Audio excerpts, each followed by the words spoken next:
کہ اہل عرب روزے کی عبادت سے واقف نہیں تھے۔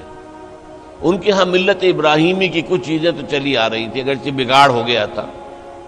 نماز تھی، اس میں وہ سیٹیاں بجاتے تھے، تالیاں بجاتے تھے، نماز تو تھی، اس کا ذکر جو ہے قرآن مجید میں موجود ہے۔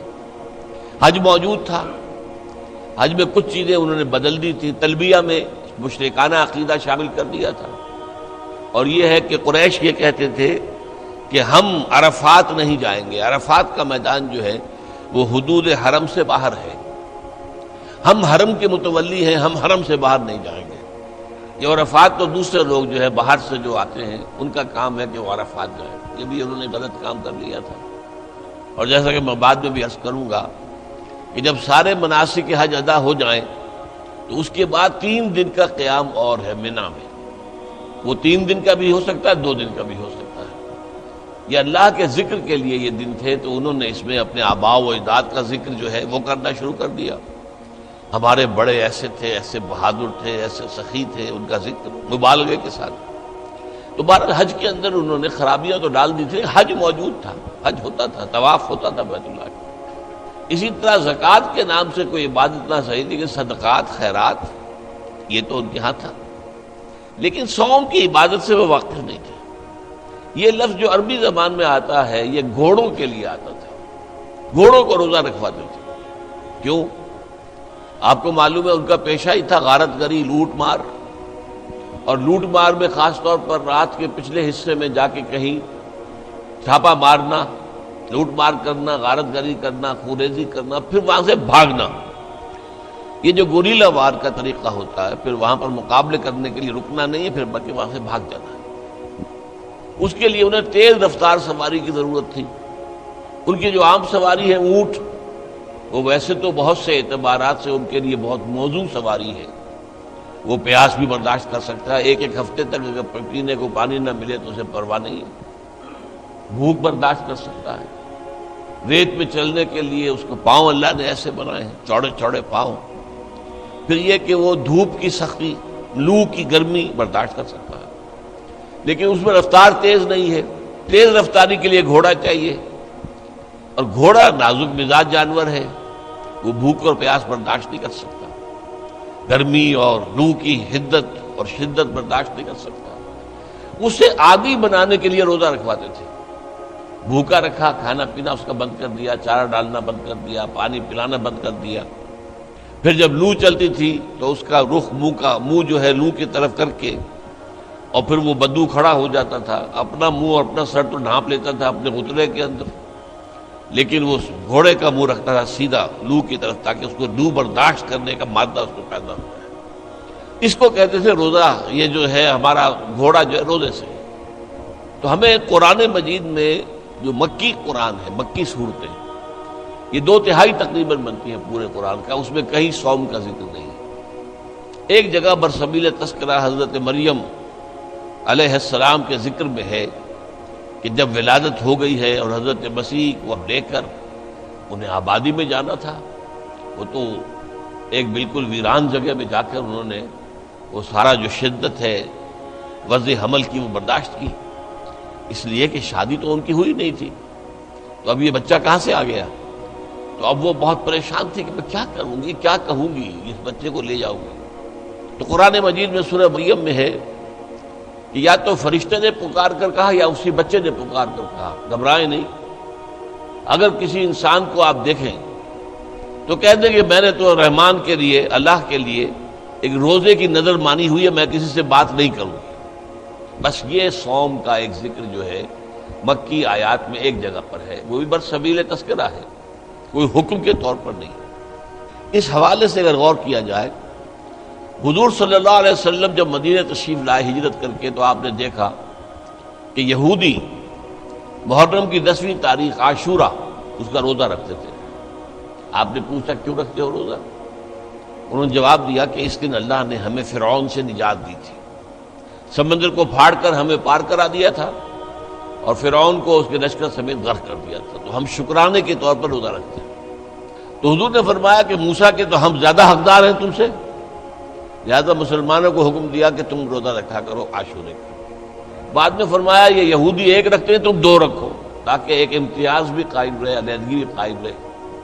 لہذا 9ویں محرم کی اور 10ویں کے روزے رکھنے مسلمان نے شروع کر دیے۔ کچھ دنوں کے بعد اب 3 روزے ہر مہینے میں لازم کر دیے گئے۔ میں لفظ فرض استعمال نہیں کر رہا ہوں، ابھی میں بتاؤں گا اس کو۔ 3 روزے لازم کر دیے گئے کہ ایام 20 کے 13ویں 14ویں اور 15ویں تاریخیں جو ہے ہر مہینے کی، اس میں روزے رکھو۔ حکمت کیا تھی؟ ایک دم ایک مہینے کا روزہ فرض ہو جائے، اور وہ مہینہ فرض کیجئے مئی کا ہے، جون کا ہے، تو قیامت ٹوٹ پڑے گی لوگوں پر۔ انہیں عادی بناؤ، رفتہ رفتہ۔ اگر گرمی کا مہینہ بھی ہے تو 3 دن جھیل لیں، برداشت کریں۔ پھر اگر اچھے موسم کے آ گئے تو ٹھیک ہے، وہ بھی آ جائیں گے بیچ میں۔ تو 3 دن کے یہ روزے لازم کیے گئے، اور اس کے لیے پہلا حکم قرآن کا جو آیا ہے، کتب علیکم الصیام، لکھ دیا گیا تم پر روزہ رکھنا، واجب کر دیا گیا۔ وجوب اصل میں 2 طرح کا ہوتا ہے، ابھی میں عرض کروں گا آپ سے۔ وجوب علی العین، وجوب علی الخیار۔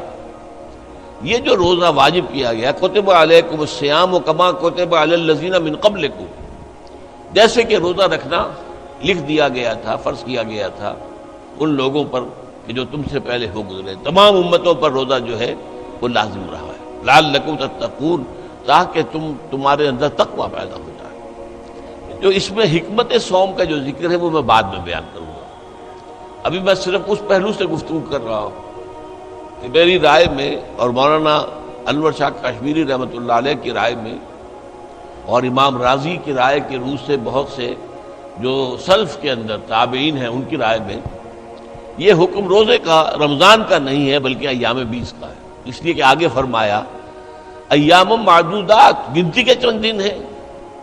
اب رمضان کو آپ ایام معدودات نہیں کہہ سکتے، گنتی کے چند دن تو نہیں، 29 دن پورے کرنا، 30 دن پورے کرنا، بہرحال مشقت طلب بات ہے، آسان کام تو نہیں ہے۔ وہ میں گرمی کے موسم بھی آئے گا، اب رفتہ رفتہ ہم جا رہے ہیں گرمی کی طرف۔ ایام معدودات، اب یہ ایک طریقہ ہے تشویق کا، ترغیب، دیکھو بھائی فکر نہ کرو، ہمت کرو، گنتی کے چند دن ہے نا۔ اس میں بھی رعایت کی رکھی، فمن کان منکم مریضا او علی سفر فعدۃ من ایام اخر، جو کوئی تم میں سے سفر پر ہو یا مریض ہو تو وہ تعداد پورے دنوں میں کر لے، دوسرے دنوں میں کر لے، یعنی قضا دے۔ 13ویں 14ویں اور 15ویں میں کسی تاریخ کو روزہ نہیں رکھ سکا، یا کسی مہینے میں 3 روزے جو ہیں کسی سفر میں نکل گئے، تو بقیہ دنوں میں وہ 3 روزے رکھ کر اس کی قضا دے دیں۔ وعلی الذین یطیقونہ، اور وہ لوگ کہ جنہیں طاقت ہو وہ رکھ سکتے ہوں، نہ سفر پر ہے نہ مریض ہے، فدیۃ طعام مسکین، اگر وہ روزہ نہ رکھیں تو اس کا فدیہ ہے 1 مسکین کا کھانا کھلا دینا۔ ایک رعایت اور رکھنی، 2 رعایتیں ہو گئی، بیمار ہو، سفر پر ہو تو قضا کر لو دوسرے دنوں میں، اور اگر کسی وجہ سے طبیعت بالکل نہیں مان رہی، طبیعت آمادہ ہی نہیں ہے، روزہ رکھنے پر طبیعت جو ہے کسی طور سے آمادہ نہیں ہو رہی، تو اس کا ایک فدیہ ہے، اس کا ایک کفارہ ہے، 1 مسکین کو کھانا کھلا دو۔ فمن تطوع خیرا فهو خیر اللہ، اور جو کوئی اپنی مرضی سے زیادہ خیر کمائے، 1 کے بجائے 10 مسکینوں کو کھانا کھلائے، تو یہ اس کے لیے بہتر ہے، اس کو زیادہ اجر و ثواب ملے گا۔ وَأَن تَصُومُوا خَيْرٌ لَكُمْ، اور اگر تم روزہ رکھو تو اسی میں تمہارے لیے بہتری ہے، ان کنتم تعلمون، اگر تم سمجھتے ہو۔ اب یہ الفاظ جو ہے خود بول رہے ہیں، ترغیب ہے، ان تصوموا خیرا لکم، اگر تم روزہ رکھو تو یہ بہتر ہے، فائدہ نہ اٹھاؤ جو تمہیں دوسری رعایت دی جا رہی ہے کہ روزہ نہ رکھو تو اس کا فدیہ جو ہے 1 مسکین کا کھانا کھلا دینا، اس سے فائدہ نہ اٹھاؤ، اسی میں بہتری ہے۔ پھر ایام معدودات میں نے آپ سے عرض کیا، گنتی کے چند دن۔ اب اصول قرآن مجید کا یہ ہے، القرآن یفسر بعضہ بعضا، قرآن کا ایک حصہ دوسرے حصے کی تفسیر بیان کرتا ہے۔ یہ ایام معدود کا کے الفاظ آئے ہیں 2 ہی رکوعوں کے بعد حج کے ضمن میں۔ حج کے ضمن میں جیسا کہ میں نے ابتدا میں بھی عرض کیا تھا، جب تمام مناسک حج ادا ہو گئے، وقوف عرفہ بھی ہو گیا، مزدلفہ بھی ہو گیا، پھر قربانی بھی ہو گئی، حلق بھی ہو گئی، رمی ہو گئی، یہ سارے جو ہے تمام جو مناسک ہیں وہ پورے ہو گئے۔ اب 2 دن یا 3 دن قیام کرو منا میں اللہ کے ذکر کے لیے، چنانچہ ان رکوع میں فرمایا گیا فَإِذَا قَضَيْتُم مَّنَاسِكَكُمْ فَاذْكُرُوا اللَّهَ كَذِكْرِكُمْ آبَاءَكُمْ أَوْ أَشَدَّ ذِكْرًا۔ جب تمام مناسک کے حج ادا ہو جائیں، پورے ہو جائیں، تو پھر اب اللہ کا ذکر کرو اتنا شدت کے ساتھ، بلکہ زیادہ شدت کے ساتھ جس کے ساتھ تم اپنے آباء و اجداد کا ذکر کرتے تھے۔ یہ خرابی انہوں نے کر لی تھی، بجائے اللہ کی یاد کے، اللہ کے ذکر کے، اللہ کی عظمت کے بیان کے، اللہ کے انعامات اور احسانات کے تذکرے کی بجائے وہ اپنے بڑے لوگوں کے جو ہیں اوصاف اور ان کا کردار اور ان کے کارنامے اور ان کی سخاوت، ان کی شجاعت، ان کی بہادری، یہ اس کا تذکرہ کرتے۔ تو فرمایا نہیں، فاذکروا اللہ کذکرکم آباءکم او اشد ذکرا، تو اللہ کا ذکر کیا کرو جیسے کہ اپنے آباء و اجداد کا ذکر کرتے رہے ہو، بلکہ اس سے بھی زیادہ۔ آگے چل کر فرمایا وَاذْكُرُوا اللَّهَ فِي أَيَّامٍ مَّعْدُودَاتٍ، وہی الفاظ آ گئے، ذکر کرو اللہ کا گنتی کے چند دنوں میں۔ فَمَن تَعَجَّلَ فِي يَوْمَيْنِ فَلَا إِثْمَ عَلَيْهِ، جو کوئی 3 دن پورے کرنے کی بجائے 2 دن پورے کر کے چلا آیا، اس پر بھی کوئی گناہ نہیں ہے۔ وَمَن تَأَخَّرَ فَلَا إِثْمَ عَلَيْهِ، اور جس نے مؤخر کیا اور پورے 3 دن وہاں پر لگائے، اس میں بھی کوئی گناہ نہیں ہے۔ اب یہاں 2 یا 3 دن کے لیے آ رہا ہے ایام معدودات، اسی طریقے سے وہ جو فرمایا ایام معدودات، فمن کان منکم مریضا او علی سفر فعدۃ من ایام اخر، یہ ہے در حقیقت اس روزے کا پہلا حکم، ایام 20 کے 3 روزے۔ جب رمضان مبارک کا روزہ فرض ہو گیا تو اب یہ واجب نہیں رہے، اسے کہتے ہیں وجوب علی الخیار، اختیار ہے، چاہے روزہ رکھ لو، چاہے ایک مسکین کو کھانا کھلا دو۔ جب رمضان کے روزوں کا حکم آیا یہ وجوب ختم ہو گیا، وجوب علی الخیار نہیں رہا، اب وجوب علی العین ہے، روزہ رکھنا ہی ہوگا لازماً۔ صرف ایک رعایت باقی رہی کہ ہاں اگر بیمار ہو، سفر پر ہو تو قضا کر سکتے ہو، لیکن تعداد پوری کرنی ہوگی، وہ آیت میں بعد میں پڑھوں گا ابھی۔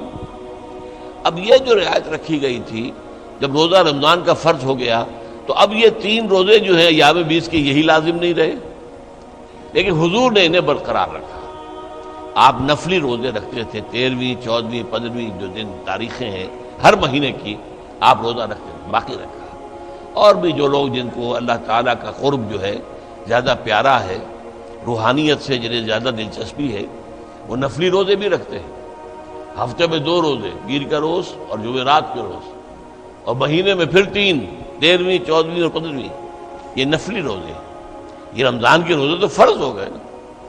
اسی طرح جو روزہ نہ رکھے تو پھر ایک مسکین کو کھانا کھلا دے، اگرچہ یہ مطلقاً تو یہ معاملہ ختم ہو گیا، لیکن حضور صلی اللہ علیہ وسلم نے حکمت دین کے پیش نظر اسے برقرار رکھا۔